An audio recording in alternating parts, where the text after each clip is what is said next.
nome é Cristiane, eu sou psicóloga clínica e vim hoje falar um pouquinho sobre o tema bastante polêmico, né, que é autoestima e limites.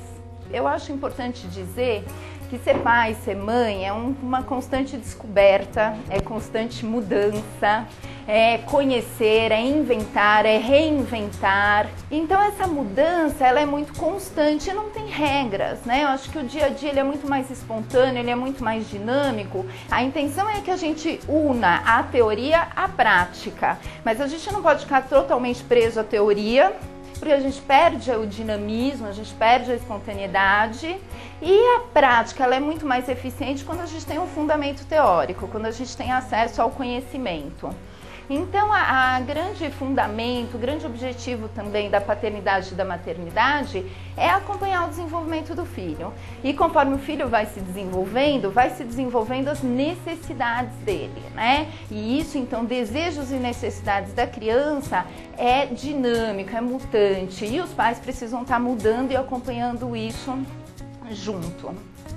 Então, com isso, o objetivo dessa palestra é colher informação para auxiliar na formação dos filhos e incentivar os pais a se envolverem na formação dos filhos. E se envolver na formação dos filhos, muitas vezes é agregar a casa com a escola e com os filhos. Nesse sentido, educar é transmitir ideias, crenças e valores constantes. Desde a vida intrauterina, a gente já tem o que a psicologia chama de berço simbólico. Você já tem uma expectativa diante daquela criança. Você já está passando ideias, valores, sentimentos e assim constantemente. E com isso você passa regras do pensar e do agir da criança no seu cotidiano, no seu dia a dia. E com essas regras, com esse ensinamento, com essa transmissão de valores, você vai direcionando o comportamento do seu filho e o relacionamento dele com outras pessoas e consigo mesmo no futuro. Assim, são temas eternos que são sempre revistos, dinâmico, e decidir sobre eles é um desafio único de cada família. Eu acho importante dizer porque a gente compila algumas teorias através de conhecimento, de pesquisa, de fundamentação teórica, mas não são regras imutáveis e sim é necessário ajustá-las à vida, aos valores, à crença de cada família. É importante dizer o que é essencial para a formação de regras e autoestima de uma criança. E para que haja escuta de uma criança na fala desses pais, é muito importante que desde cedo, nessa relação, haja diálogo e haja um olhar que dê lugar ao mundo dessa criança. Porque ela se sentindo amada, ela sendo enxergada, ela sendo escutada desde o início, vai dar estrutura emocional para que ela depois escute, para que ela depois enxergue, para que ela possa reagir aos pais. Porque primeiro os pais reagiram a ela, os pais deram à criança atenderam às suas necessidades. Então é muito importante que até o primeiro ano atenda às necessidades vitais do bebê, para que a partir disso ele tenha um desenvolvimento emocional e afetivo saudável e tenha uma sustentação para começar a internalizar as regras e os códigos morais, porque ele foi atendido, ele desenvolveu uma sustentação, um amor próprio. Para os filhos é muito importante saber que os pais se preocupam com ele, querem a sua presença, e eles passam a amar a si mesmo através do olhar dos pais e a partir disso amar, valorizar e respeitar os outros. Limites, então, é muito importante desde cedo. A criança nasce como um princípio de prazer absoluto. Ela não tem noção de regras de limite. Ela tem fome, ela quer mamar imediatamente. Ela está incomodada com algum mal-estar físico, ela quer que se resolva. E ela vai, a partir do momento que ela começa a ser frustrada, ela começa a aprender a lidar com o princípio da realidade. Nem tudo é só princípio do prazer. É a realidade, é a limitação, é a frustração. Isso que vai fazer com que ela comece a se fortalecer, a construir um ego estruturado. De gêmeos criados em famílias separados, monozigóticos, dizigóticos, e aí vai se descobrir o que desenvolveu igual, o que se desenvolveu diferente, e a conclusão no geral é que é meio a meio. Demarca a fronteira entre eu e o outro, o que eu desejo, o que o outro deseja, o que eu desejo, o que eu posso, como eu não invado o outro. Respeito pelo outro, ele ajuda a gerar empatia, porque eu, sabendo do limite, tendo norteios da regra social, da boa convivência, do lidar com o outro, eu começo a me colocar no lugar do outro. Mas o que o outro sentiria? Como o outro pensa? E aí a gente pode, em casos extremos de falta de limite, né? A gente vê isso todo dia na TV, né? Adolescentes que queimam mendigos. Eu não vejo o outro, eu vejo o meu prazer, a minha raiva, a minha revolta. Eu estou dominado pela minha emoção, mas eu não vejo o outro. Eu não vejo o outro quando eu ultrapasso um farol vermelho, eu não vejo o outro quando eu ultrapasso um limite. Então, o limite desde cedo ajuda a criar a empatia pelo outro, o respeito pelo outro, a preocupação da consequência dos próprios atos. Isso está muito centrado nesse jogo entre eu e o outro. O meu desejo, o desejo do outro. O que eu posso, como o outro sente. Até onde eu vou dentro das regras e dos limites da sociedade. E ela, então, o limite, é importante dizer que ele é muito mais do que obediência. Obediência, ele era lá antes de 1960, né? Hoje, ele é muito maior que obediência, disciplina e autoridade. Ele é afeto, ele é relação. Essa relação de dar um lugar ao mundo, satisfazer as necessidades vitais, olhar para a criança, atender a criança e, ao mesmo tempo, frustrá-la dentro do princípio da realidade. Por mais que eu queira atender a criança, tem horas que eu não consigo lidar com o bebê até 1 ano com a cólica, eu não sei que a fralda tá suja, vai ter que esperar para esquentar a papinha, a mamadeira. Isso são pequenos limites e frustrações necessárias e que vai estabelecer a partir do afeto e do relacionamento.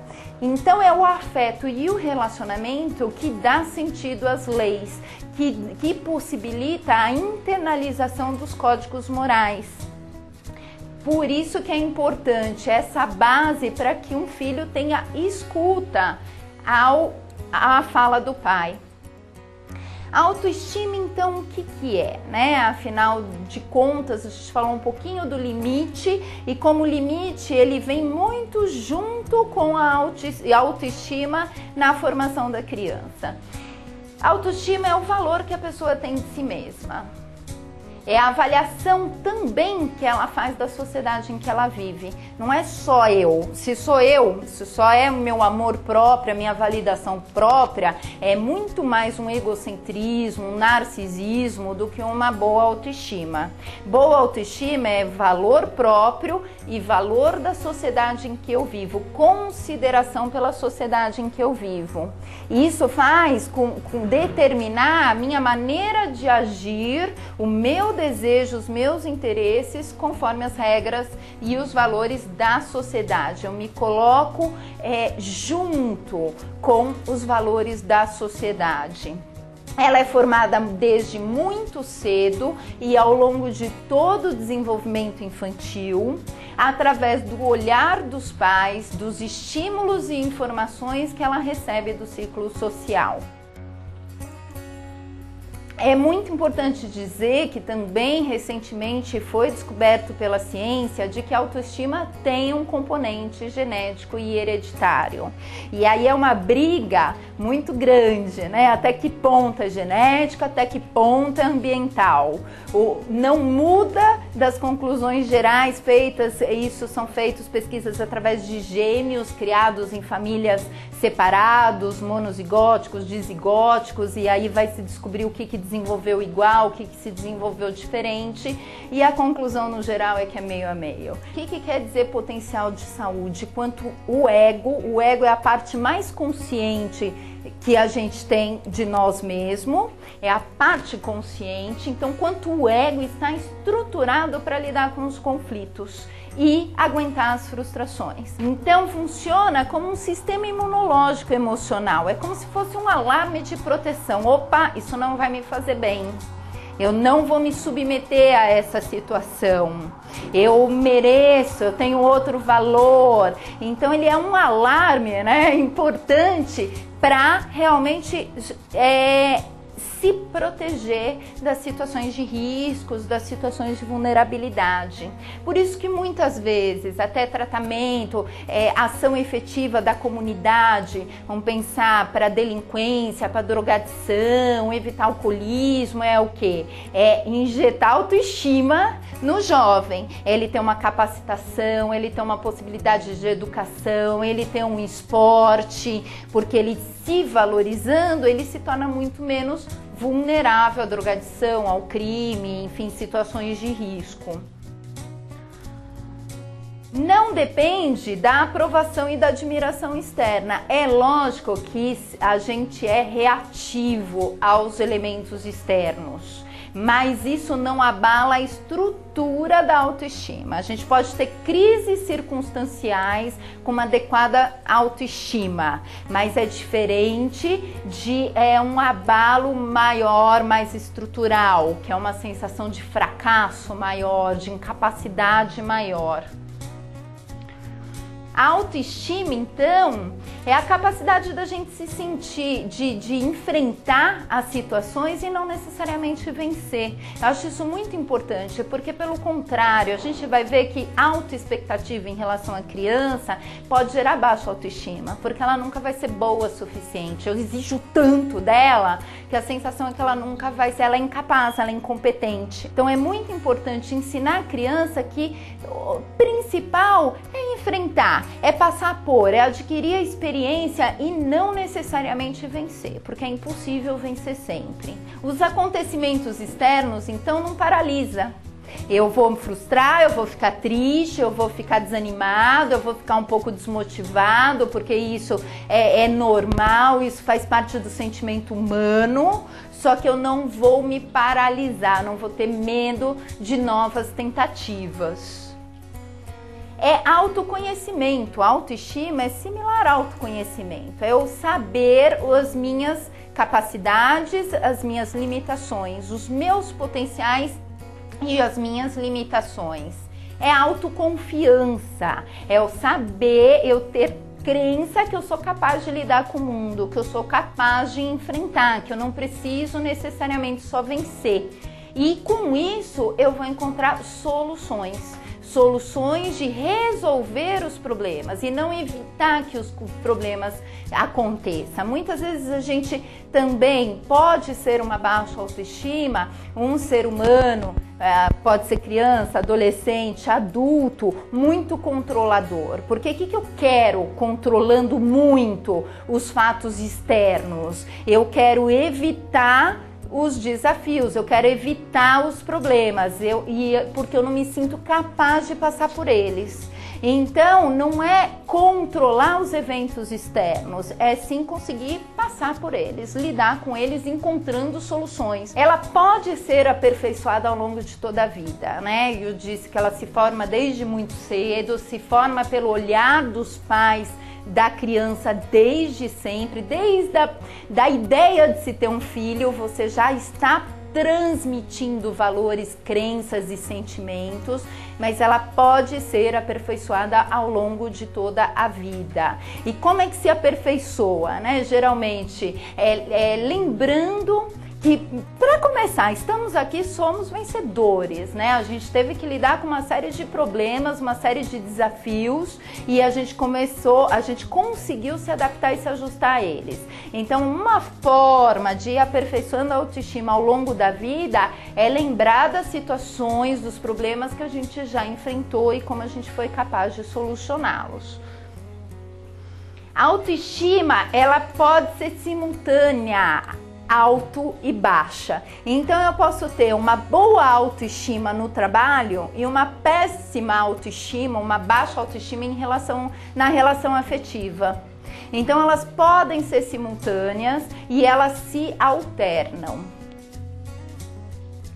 Boa autoestima, então, é diferente de crise circunstancial, né? É diferente, uma boa autoestima não é uma pessoa que se ama acima de tudo, não olha o outro, não tem tristeza, passa por cima de todos os problemas. É diferente de se adaptar aos problemas e lidar com eles, né? Então, posso ter crises circunstanciais, posso ter momentos de insegurança, posso ter momentos de tristeza e mesmo assim ter uma autoestima estruturada, boa, adaptada. Boa autoestima não quer dizer ser invencível ou não passar por nenhum tipo de insegurança ao longo da vida.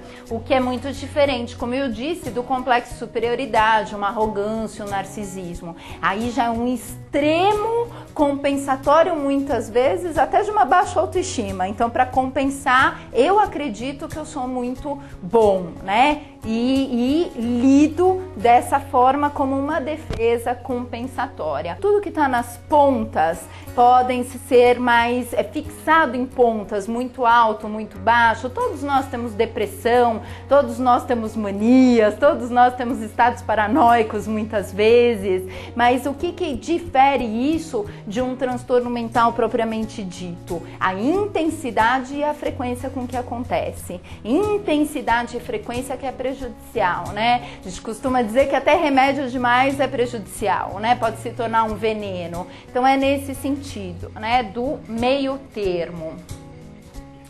Então, pais otimistas, né? Amam a criança pelo que ela é. E isso é muito importante de dizer, porque isso é o respeito à individualidade da criança. Nenhuma criança é perfeita, nenhuma criança veio para atender às nossas expectativas. Ela veio para ser ela mesma. Então, um pai otimista é aquele que consegue enxergar a criança como ela é, com suas potencialidades e com seus defeitos. Isso faz com que a criança desenvolva uma sensação de segurança e autossuficiência. É o respeito pela criança que motiva ela a superar a confiança. Geralmente, às vezes eu dou um exemplo que é muito simples, né? E é muito cotidiano, que uma criança muito pequenininha quer acender a luz ou quer abrir a porta e muitas vezes os pais se adiantam e acendem a luz para ela, abre a porta. Quantas vezes a gente já se viu fazendo alguma coisa pela criança para facilitar e ensinar talvez a criança alguma coisa. Só que a gente tira dela a possibilidade de aprender por conta. E muitas vezes a gente passa o recado de que ela é incapaz de fazer. Deixa que eu faço, você não vai conseguir. Então é bom que ela tente, que ela se frustre, que ela chore tentando acender a luz, mas ela está vivendo aquela experiência, ela está adquirindo confiança nela mesma e ela está sentindo que ela é capaz. Eu acho que muitos pais, muito mais do que fazer pelos filhos, é estar do lado, ajudando a aguentar essa frustração, esse choro, do que fazer por. Porque muitas vezes fazer por, você transmite o recado de que ela é incapaz de fazer. Então, os pais otimistas também punem quando necessário, premiam quando merecido. É muito importante ter atenção ao comportamento, né? Costumo dizer que castigo ou premiação, isso é muito importante depois que o diálogo não funcionou, né? Mas é importante tentar primeiro pelo diálogo, dependendo da idade da criança. Mas é muito importante sempre estar norteando a criança, o que é permitido, o que é proibido, o que pode, o que é esperado, o que é condizente com os valores sociais, com os valores da família, o que não é. E para isso ela precisa entender pela própria consequência, né? A gente como adulto tem isso, né? Tem multas, tem leis, tem radares e mesmo assim a gente tem dificuldade de cumprir o que qual é o valor social, porque tem uma punição caso a gente não cumpra. A criança, ela vai aprendendo a se estruturar a partir disso também. E é muito importante que ela tenha isso. Que a criança que cresce sem regras, sem limites, ela tem uma sensação de abandono. Eles acolhem e protegem a criança para as novas tentativas, não fazem por elas, né? Os pais pessimistas, eles reforçam apenas os aspectos negativos da criança e têm uma expectativa desproporcional. Isso pode causar baixa autoestima. Quando eu só tenho o olhar para o limite, porque eu tenho só olhar para a incapacidade do meu filho, porque muitas vezes a minha expectativa é muito grande. E expectativa grande transmite a sensação de que nunca é boa o suficiente, porque é impossível atender a expectativa do outro. A expectativa é do outro, né? É impossível você conseguir corresponder a isso. Pode coincidir ou não, mas é muito difícil. Então, a baixa autoestima é o baixo potencial de saúde. Ela é a vulnerabilidade ao mal, às situações de risco. Ela é a sensação de que não vai aguentar frente a um desafio e uma frustração, né? É uma autopunição constante, uma culpa, uma autoflagelação pelas próprias limitações, quando na verdade é de novo a aceitação da sua limitação. Ninguém aqui é invencível e saber das próprias limitações e lidar com elas de maneira construtiva é uma adequada autoestima. A criança subestima a própria capacidade, ela sente que ela nunca é boa o suficiente, se torna insegura. Insegurança traz uma sensação de rejeição. Eu não sou boa o suficiente, eu sou incapaz, eu nunca vou atingir a expectativa, o outro me rejeita. E no fundo, rejeita, porque só quer o potencial, só quer a capacidade, não aceita a criança pelo seu todo, e o seu todo é aspectos positivos e aspectos negativos. Não tolera errar. Muitas vezes a criança super exigente é uma criança com baixa autoestima, porque ela não consegue lidar com a própria limitação, então ela não tolera, ela tem que ser melhor, ela tem que tirar 10, ela tem que ganhar sempre, ela tem que ser perfeita, ela não pode errar. Então, uma criança que tem o excesso de controle, incapacidade de lidar com os próprios erros, que é super exigente e competitiva, pode estar muito relacionado a uma criança com baixa autoestima, uma criança insegura, uma criança que não aceita as próprias limitações. É diferente de depressão, né? De novo, dizendo como a gente falou da boa autoestima, que é diferente de um narcisismo, de uma arrogância, de um egocentrismo. A baixa autoestima, ela também é diferente da depressão. A depressão vem com a baixa autoestima, ela tá junta, mas a baixa autoestima não é necessariamente uma depressão. Então agora algumas dicas, né, para estimular a autoestima de uma criança, do filho. Exaltar as qualidades e estimular atitudes positivas, estimular a criança a fazer o que ela é capaz. É muito importante dar um reforço positivo, mostrar para a criança as coisas boas que ela está fazendo, apontar isso para a criança.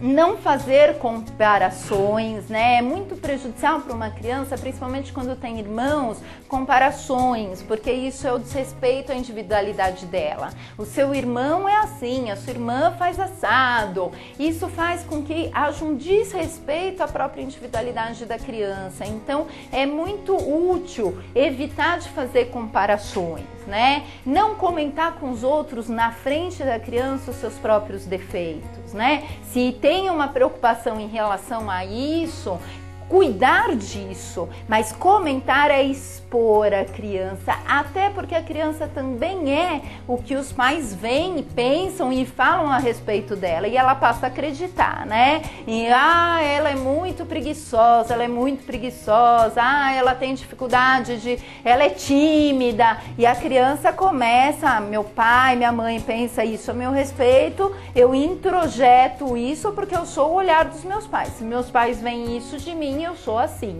Então é muito importante evitar esse tipo de comentário. Não usar culpa para que o filho obedeça, né? O filho deve obedecer por respeito, por internalização dos códigos morais, por uma adequada autoestima e não por culpa, não por chantagem. Não empregar palavras duras para dar uma ordem. Não pressionar e ter perspectivas realistas. A gente falou um pouquinho da autoexpectativa, quando pode ser prejudicial para uma criança. Manter a calma para não destruir o canal de conversa, né? Mesmo que seja, olha, me dá um tempo, deixa esfriar a cabeça, você me deixou muito nervosa. Vamos respirar. Por isso que também serve o castigo para criança muitas vezes. Vai pro seu quarto pensar no que você fez, porque tem uma hora que tá tudo tão nervoso que é só grito, é ofensa, é perda de controle, né? Então às vezes respirar mesmo. O ditado de contar até 10, ele é muito eficiente de fato, porque a gente abaixa a emoção. Contando até 10 a gente consegue baixar um pouquinho a emoção, né? Então dá um tempo, vamos conversar daqui a pouco. É essencial para não destruir esse canal de conversa. Dizer que se importa com ele e dar demonstração do que se diz, né? Porque acho que toda fala, ela só faz sentido quando ela vem junto com uma ação, quando ela é coerente com a ação. E como é que se demonstra isso? Exigindo muitas vezes sua presença. Tem uma época que a criança, pré-adolescente, está adquirindo a individualidade. Tudo que ela menos quer é estar do lado dos pais, né? Ela tem vergonha dos pais, ela quer ficar sozinha no quarto e muitas vezes os pais acabam deixando. É lógico que tem que respeitar esse movimento e esse momento da fase do desenvolvimento, mas também é importante dizer e mostrar que quer a presença no jantar, em determinadas situações, em festas de famílias, em determinados eventos, equilibrando isso, equilibrando o movimento que o pré-adolescente geralmente é nessa fase, quer ficar mais sozinho, são os amigos, é o próprio quarto, o mundo de possibilidades que apareceu, que aparece frente ao desenvolvimento dele, com a exigência, a demonstração de que ele faz parte da família e que a presença dele é importante. Então, nesse sentido, às vezes é válido criar um momento próprio para estar em família, né? Um jantar, um evento, um domingo, um passeio, porque isso estimula momentos que possam ser compartilhados em família. Estar disponível para ouvi-lo quando tem algo a contar, né? Muito comum nem tá ouvindo, pera.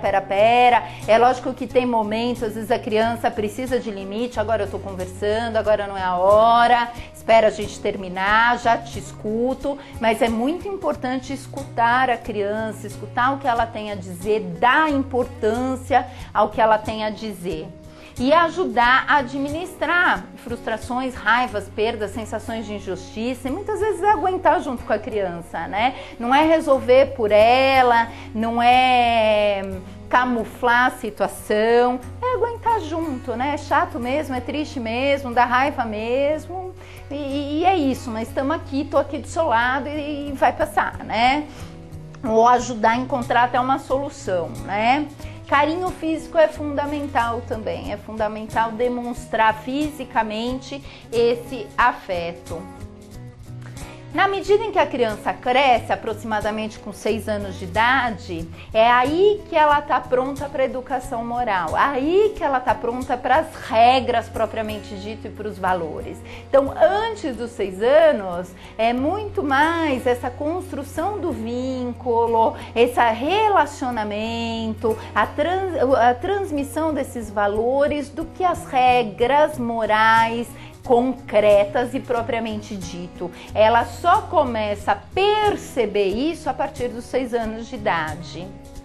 A família, então, é um espaço para a criança aprender a se sociabilizar e mediar ela com os costumes, a norma, a ética, como a gente disse, o próprio desejo com o desejo do outro, a convivência social. E a transgressão, então, é um movimento muito saudável, muito natural. Eu só me constituo como indivíduo se eu transgrido. Se eu começo a dizer o que eu quero, como eu gosto, o que eu sinto, qual a minha opinião, é a partir disso que eu passo a me constituir propriamente como um indivíduo. Então, a transgressão, ela é muito saudável para a criança se constituir na sua singularidade, contrariando muitas vezes o desejo do seus pais. E muitas vezes é muito importante dizer que a criança não vai aceitar um limite propriamente dito, ela vai aprender a respeitar e obedecer esses limites e a aprender com o respeito que se tem a ela. Ela passa a respeitar, ela reflete o respeito que se tem a ela para a sociedade. Dizer sim, então, o tempo todo, a maior parte das vezes, é satisfazer todos os desejos da criança. Isso quer dizer o quê? Tirar a oportunidade dela aprender a suportar frustrações. Acho que muitas vezes, né, a criança é tão pequenininha, ai, coitadinha, já tão cedo, acordando nesse frio, nessa chuva. Mas muitas vezes é esse contorno que faz com que a criança vá se estruturando e vá se fortalecendo. Porque a vida é cheia de perdas significativas, até o processo de desenvolvimento são perdas significativas, né? Eu perco o seio materno, né? Eu perco muitas vezes os meus desejos, as minhas vontades, eu perco um cachorrinho de estimação, a gente vai perdendo, perde amigos, muda de escola, enfim, a vida é feita de muitas perdas.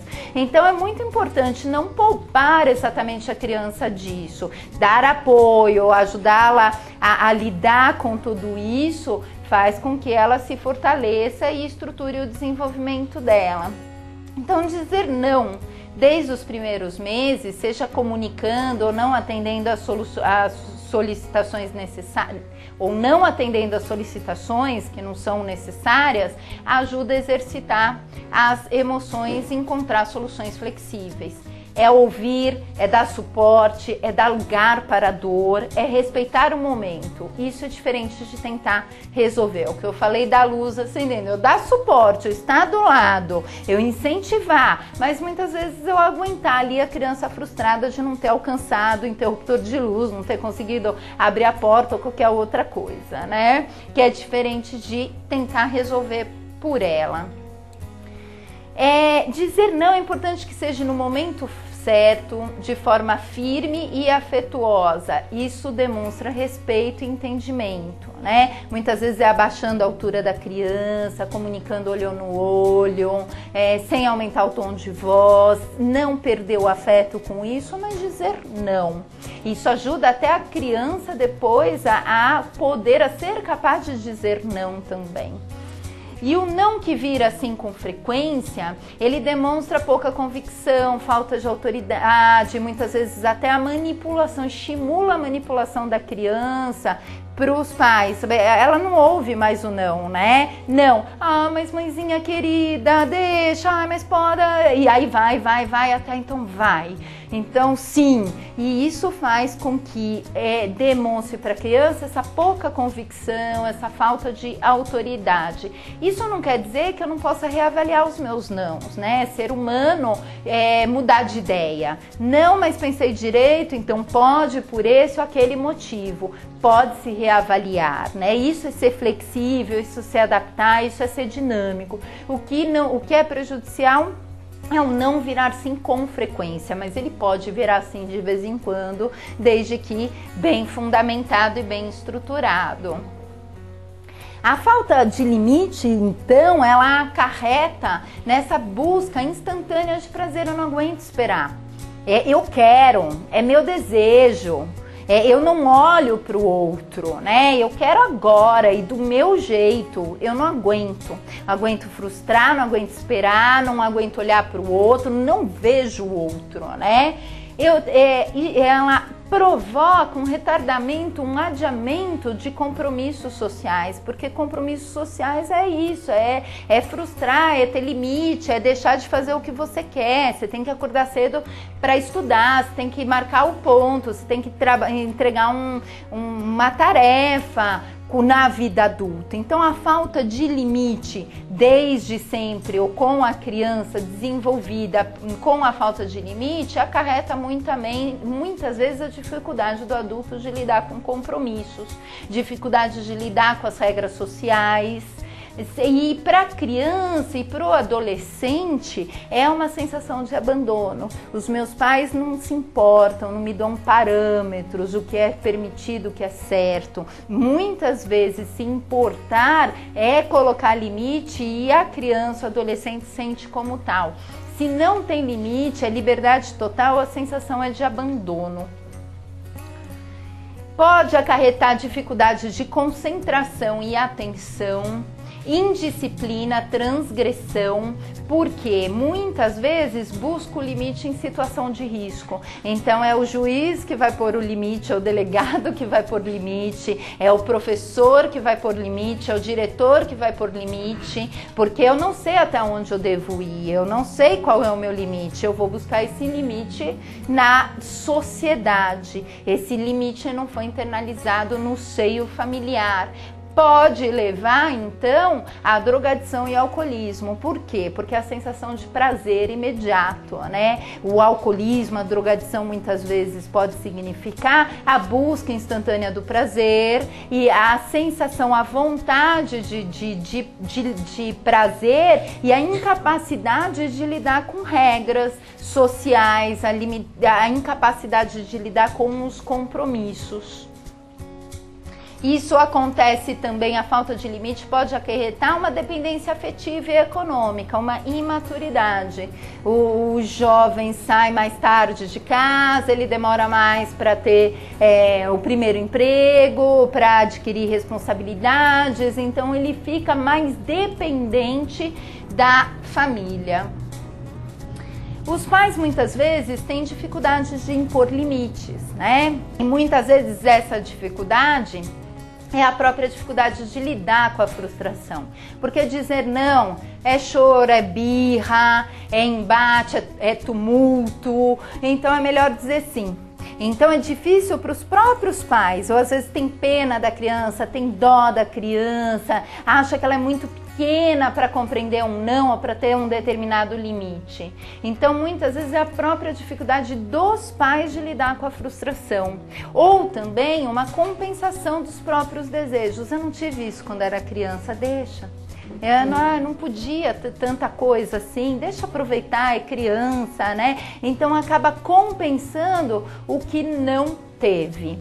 Ou também um dos fatores é a própria culpa pela ausência. Passo tão pouco tempo com a criança que quando eu tô com a criança eu vou dizer não, eu vou ser chato, eu vou ser autoritário, eu vou criar um embate, é choro, é birra.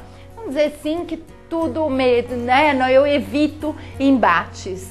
E aí esse sim que evita embate, muitas vezes é o adiamento de uma situação. Eu resolvo naquela hora, mas eu estou criando um padrão de comportamento muito perigoso, que é um padrão de comportamento que não sabe lidar com esses limites. Os hábitos dos pais são muito mais antigos do que das crianças, né? Então é muito interessante dizer isso, porque às vezes é muito mais difícil para o pai dizer não do que para a criança aceitar. A criança ela vai resistir em algum momento, no início, mas ela logo se adapta. E ela sente isso como uma atenção, um acolhimento, um norteamento do que é permitido, do que não é, um fortalecimento. Agora, os pais que mantêm um hábito muito mais antigo. Então, às vezes, é mais difícil mudar para os pais do que para as crianças. As crianças, instintivamente, precisam do limite, porque é o limite que estrutura o desenvolvimento. Então, apesar de uma resistência inicial, é muito mais possível que a criança se adapte com mais facilidade até que os pais. Porque os pais buscam essas soluções imediatistas, né? Mas não mudam um comportamento a longo prazo. Dicas para a impor limites, né? Compensar a ausência com presença e não com permissividade, né? Então, você tá ausente e às vezes isso também é muito importante, né? Eu acho que hoje a sociedade, muitas vezes pais trabalham muito, mães também trabalham muito, tem pouco tempo com a criança em casa e às vezes o que importa não é a quantidade de tempo que eu tô com a criança, mas a qualidade desse tempo. Então, esse pouco tempo que eu tô com a criança, eu tô escutando, eu tô brincando, eu tô dando atenção, eu tô estimulando, eu tô reconhecendo a capacidade, eu tô respeitando os limites, é muito mais importante do que a quantidade de tempo. Mudar o próprio comportamento para mudar o do filho. O filho é um reflexo dentro dos seus limites, obviamente, do comportamento dos pais. Então, aquilo que cabe a um reflexo do comportamento dos pais, é importante saber que, muitas vezes, mudando o próprio comportamento, alguma parte do comportamento do filho também é mudado. Servir-se de exemplo e ser coerente entre teoria e prática, né? Porque muitas vezes a gente tem um discurso vazio, o discurso é um, a prática é outro. E para a criança é muito mais importante o que ela vê. Ela aprende por imitação, ela não aprende por palavras. É importante que haja afinidade de educação entre pai e mãe. Nesse sentido, não quer dizer que tem que concordar com tudo, né? O pai vem com uma malinha de bagagem cultural, a mãe vem com outra. Cada um teve uma criação, cada um teve uma experiência, cada um tem uma personalidade, cada um tem um temperamento. É impossível que sejam iguais, mas é muito importante que haja um mínimo de afinidade. E não havendo afinidade, que vai se ajustar a isso entre o casal. Então, na frente da criança, é muito importante evitar esse tipo de conflito para respeitar a autoridade um do outro e depois discutir qual seria a melhor alternativa, a melhor solução. Pais não são responsáveis pela felicidade dos filhos, né? Eu acho muito importante dizer isso. São responsáveis pela educação, pelo desenvolvimento, pelo estímulo, mas não pela felicidade dos filhos. E não são amigos, né? Eu acho muito prejudicial pai e mãe tentar ser amigo, melhor amigo da criança, ou do filho, ou do adolescente. Pai é diferente de amigo. Pai tem a missão de educar, de pôr limite, de dizer não, de frustrar. Amigo não necessariamente. Amigo compartilha coisas boas, né? E o pai e a mãe precisa colocar determinados limites que muitas vezes não é ser amigo, né? No sentido do amigo que está compartilhando satisfações do dia a dia e que não tem comprometimento com a educação e o desenvolvimento do outro, né?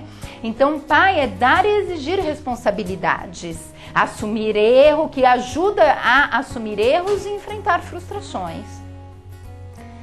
É muito importante, dica para os pais, né, não desistirem no primeiro fracasso, né, e não dar a situação por vencida também, ou o desafio, a situação resolvida no primeiro sucesso. É um dia a dia de tentativas e erros, e a gente aprende com os erros. A ciência desenvolve com erros. Quantas coisas na ciência foram descobertas a partir de um erro? Então, erro é muito importante, né, dizer as provas dos filhos, das crianças, o erro que a gente aprende a acertar através do erro. Então não se julgue fracassado porque errou, sempre tem o dia seguinte para começar, para recomeçar, é tentativa e erro e é experiência de cada momento. Agir com amor, nunca abandonar o filho à própria sorte. Muitas vezes eu abro mão, eu desisto, né? Então é muito importante saber que isso é muito prejudicial, evitar palavras que possam ser confundidas com pedidos ou súplicas, mais súplicas no caso, né? Então aquelas palavras, ai, por favor, pelo amor de Deus, faz tal coisa pra mim. Não, é muito mais importante falar com afeto e firmeza do que suplicar, né? Porque é importante que a criança entenda a situação de hierarquia, a autoridade são os pais. Então não é para suplicar e pedir pelo amor de Deus para fazer alguma coisa, porque a criança fica confusa em relação à hierarquia e autoridade dos pais. um comando específico por vez, com prazo. Às vezes é tanta coisa que a gente espera da criança e ela não entende, ela não tem capacidade de entender. Então é um comando por vez, um prazo na medida em que a criança entende tempo, é um prazo. E uma maneira para a criança que não entende tempo, às vezes é até escurecer, até a hora de jantar, até a moça que trabalha em casa ir embora, porque ela tem um referente com a ação, ela não tem referente com o tempo, mas ela tem com a situação, até escurecer, até acontecer, até o papai chegar, porque isso vai dando um referente, um norte para a criança que não tem ainda a maturidade para compreender o tempo cronológico. Uma ordem por vez, né? E não ameaçar o castigo. Vai ficar de castigo é péssimo, porque de novo não tira a autoridade dos pais, é muita ameaça. Então é muito importante que seja esclarecida quais são as regras e, uma vez não cumprida, dada a consequência, mas não ficar ameaçando. Nesse sentido, clareza de regras e condutas a serem seguidas. Muitas vezes espera algum comportamento do filho que ele nem imagina, que ele nem sabe. Então é muito importante dizer o que se espera dele, o comportamento que é esperado, passeando, indo no shopping, arrumando o brinquedo, tomando banho sozinho, limpando o bumbum. Cada fase do desenvolvimento tem alguma coisa que se espera da criança. Então dizer isso muito claramente e as condutas que devem ser seguidas, porque os filhos precisam identificar esse limite. Eles precisam saber claramente o que pode, o que não pode, quais são as sanções. Quanto mais clareza, melhor para os filhos se organizarem.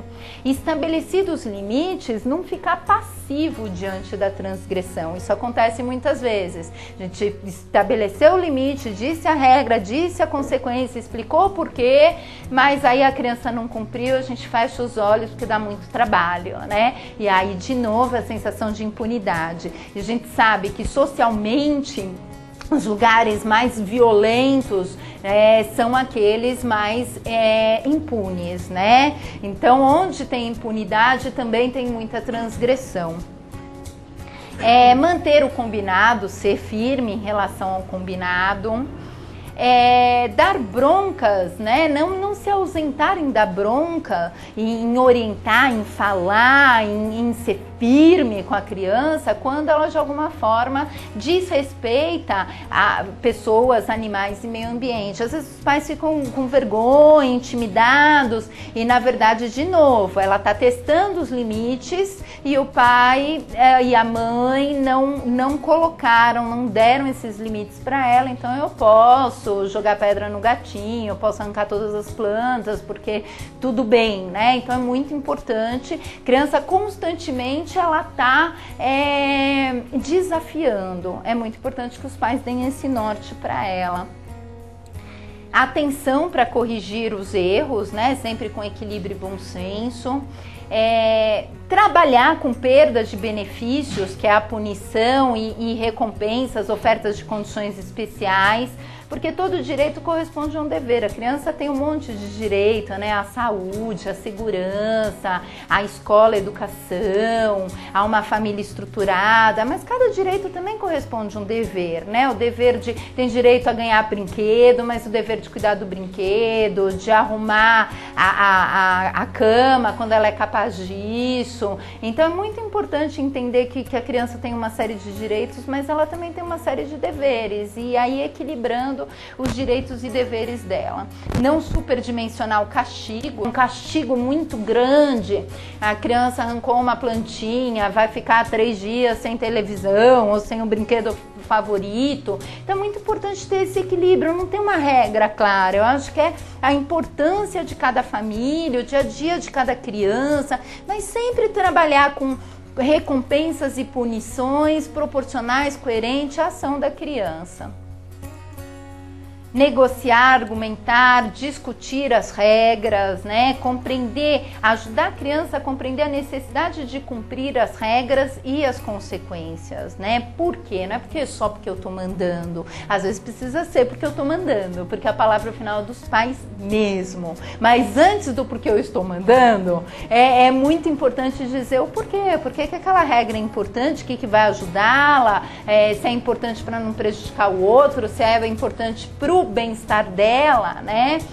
E aí, se o diálogo não funcionar, os pais têm a palavra final, porque a figura de autoridade é muito importante para aprender a respeitar a hierarquia familiar e, posteriormente, a hierarquia do trabalho, a hierarquia da vida adulta, né?